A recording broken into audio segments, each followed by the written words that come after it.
راضی برضائے رب، رب کی رضا پر راضی رہنا۔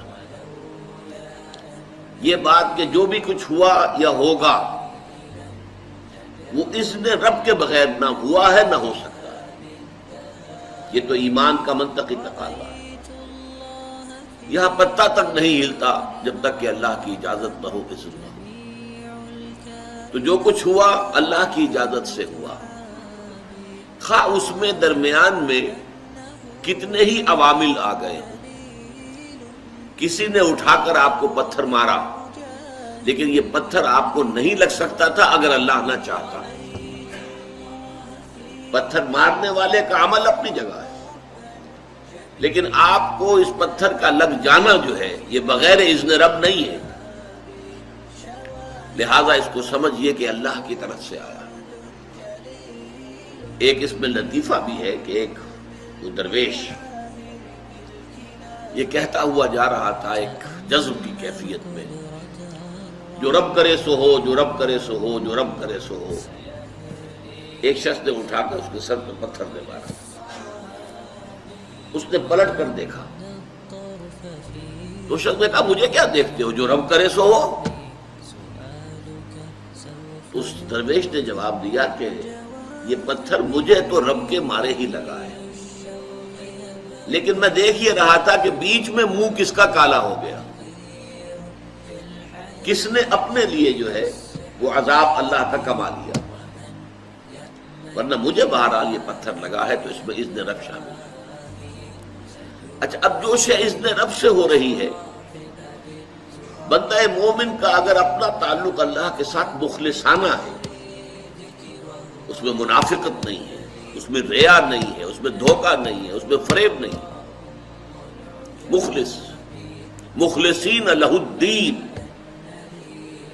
تو اللہ تعالیٰ کا تعلق بھی اس کے ساتھ ریسیپروکیٹ کرتا ہے۔ اللہ تعالیٰ انا عند ظن عبدی بی، حضور یہ اللہ کا قول ہے حدیث قدسی میں کہ میرا بندہ میرے بارے میں جو کچھ گمان کرتا ہے میں وہی سلوک اس کے ساتھ کرتا ہوں۔ اللہ تعالیٰ بھی مخلص ہے، اللہ تعالیٰ کی مرضی کے بغیر کچھ نہیں ہو سکتا، تو یقیناً جو کچھ ہوا ہے اس میں میرے لیے خیر ہے، چاہے فوری طور پر مجھے ناگوار گزرا ہے، مجھے تکلیف ہوئی ہے، میرے لیے یہ شے جو ہے ناپسندیدہ ہے، لیکن ان دی لانگ رن مجھے یقین ہے کہ اس میں خیر ہے۔ بیدک الخیر انک علی کل شیء قدیر، اے اللہ تیرے ہاتھ میں خیر ہی خیر ہے، تو ہر چیز پر قادر ہے۔ اچھا، جو ہوگا وہ بھی اذن رب کے بغیر نہیں ہوگا، یہی تصور اس کے بارے میں ہونا ضروری ہے۔ اسی کا نتیجہ یہ نکلتا ہے جس کو قرآن مجید بار بار کہتا ہے، بار بار کہتا ہے، بار بار کہتا ہے، لا خوف علیہم ولا هم یحزنون۔ کیا مطلب اس کا؟ نہ ان پر کوئی خوف ہے نہ حزن سے دو چار ہوتے ہیں۔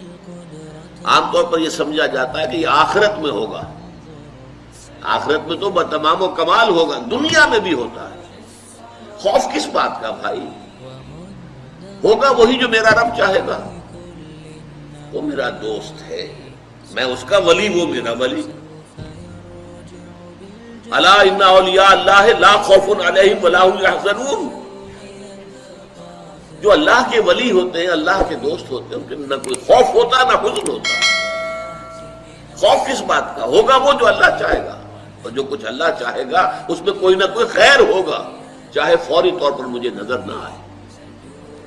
قرآن کہتا ہے سورہ بقرہ میں، عسیٰ ان تکرہوا شیئا وہو خیر لکم وعسیٰ ان تحبوا شیئا وہو شر لکم،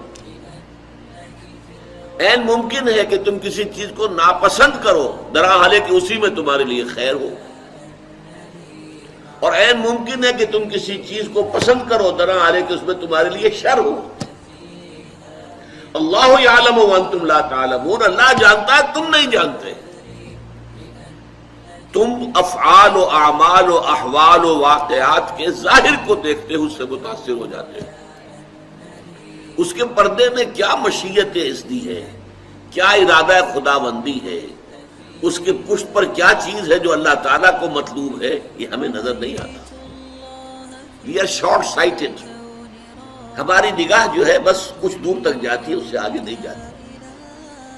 لہذا افعال و اعمال و احوال و واقعات کے صرف ظاہر پر ہماری نگاہ ہے، باطن پر تو ہے ہی نہیں. لہذا ہم اس سے متاثر ہوتے ہیں. تو در حقیقت ایمان کا حاصل الا ان اولیاء اللہ لا خوف علیہم ولا هم یحزنون. اللہ کے دوستوں پر نہ کوئی حزن ہے نہ خوف ہے، کوئی سوال ہی پیدا نہیں ہوتا. اسی طریقے سے قرآن مجید جو ہے بلند ترین مقام جو انسان کا ہو سکتا ہے، اس کی تعبیر کے لیے الفاظ استعمال کرتا ہے رضی اللہ عنہم ورضوا عنہ. اللہ ان سے راضی ہو گیا، وہ اللہ سے راضی ہو گئے. یہ باہمی رضامندی ہے، دو طرفہ. دو طرفہ اللہ کے ساتھ تعلق ہوتا ہے، دو طرفہ تعلق ہوتا ہے. تم اللہ سے محبت کرو گے، اللہ تم سے محبت کرے گا. تم اللہ کے ساتھ مخلص ہوگے، اللہ تعالیٰ تمہیں واقعتاً اپنا مخلص بندہ بنا لے گا. تم اللہ کی طرف چل کر آؤ گے، اللہ تمہاری طرف دوڑ کر آئے گا. تم بارش برآؤ گے، اللہ ہاتھ بڑھائے گا. تم اسے محفل میں یاد کرو گے، اللہ اس سے کہیں بہتر محفل میں تمہارا تذکرہ کرے گا، ملائکہ مقربین کی محفل میں. تم اللہ کو اپنے دل میں یاد کرو گے، اللہ اپنے جی میں تمہیں یاد کرے گا. یہ دو طرفہ معاملہ ہے. تم اللہ کی مدد کرو گے، اللہ تمہاری مدد کرے گا. ان تنصروا اللہ ینصرکم ویثبت اقدامکم. اگر تم اللہ کی مدد کرو گے، اللہ کی مدد سے مراد کیا؟ اللہ کے دین کی مدد، اس کی نصرت. اللہ تمہاری مدد کرے گا. یہ رضی اللہ عنہم ورضوا عنہ سورہ مائدہ میں بھی آ رہا ہے، سورہ توبہ میں، سورہ مجادلہ میں، سورہ بینہ میں 4 مرتبہ ہے. دین کی بات پھیلانا صدقہ جاریہ ہے. ثواب کی نیت سے ویڈیو کو شیئر